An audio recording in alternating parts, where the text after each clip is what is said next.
This is ABC 7 News, Chicago's #1 news with Jose Sanders, Judy Sue, weather with meteorologist Tracy Butler, and Roz Barron's traffic. This is ABC 7 News this morning. Now at 6 o'clock, after blasting prosecutors, the judge in Drew Peterson's murder trial decides today whether to declare a mistrial. First, this half-hour drama in the Drew Peterson murder trial and the possibility of a mistrial. The trial resumes this morning with a judge set to rule on the defense motion calling for a mistrial.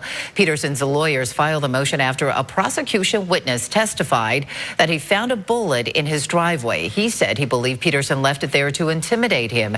The judge in this case called the prosecution's line of questioning troubling and said the witness's testimony was a low blow.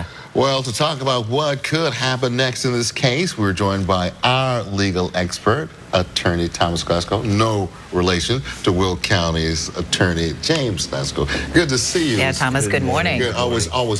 Now, this is the second mistrial motion in as many days. How common is this, and how effective do you think it'll be? In jury trials, you hear motions for mistrial fairly commonly from the defense trying to build in some kind of appellate record if the defendant is found guilty.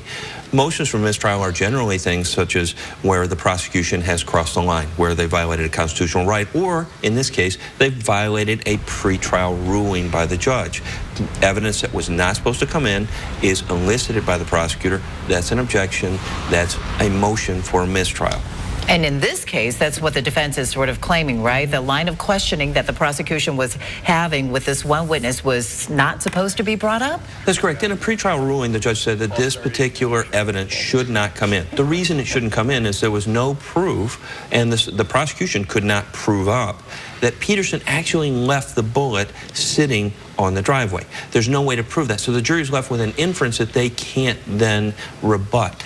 So they excluded this evidence. The question becomes, did the defense open the door on cross-examination and asking whether or not Peterson was a really good friend of the witness? And if they did open the door, was it justified for the prosecution to come back and answer that? That's really a question that's going to be left up to the judge. But in this case, I don't think that the judge is going to end up issuing a mistrial. Mistrials are misfavored. They're not favored, I apologize, in the law. The reason is you want to have a trial on the merits. There's several reasons. Number one, the cost to the taxpayers. Number two, there are other remedies that you can do. You can give a curative instruction to the jury saying, look, disregard that, strike that testimony. And jurors take that very seriously. They take that order from the judge very seriously. There are options open to the judge other than doing away with the trial. Now, we talked about mistrial with prejudice and without prejudice. Right. If the judge had issued or does issue a mistrial with prejudice, he's barred from being retried. His jeopardy has attached. This would be it. Okay. The moment the jury is sworn, jeopardy attaches. And once jeopardy attaches, a mistrial is granted, you can get a bar of retrial. The judge could say, well, it's not enough there, so we could go ahead and have a new trial.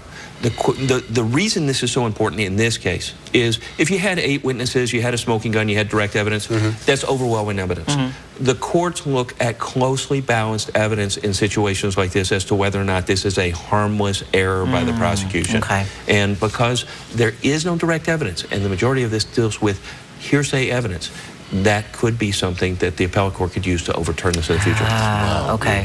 Keep an eye on the Very courtroom again today. It Yeah. never ends. It's interesting. Thank you, Thomas. Thank you, Appreciate it. Thomas. And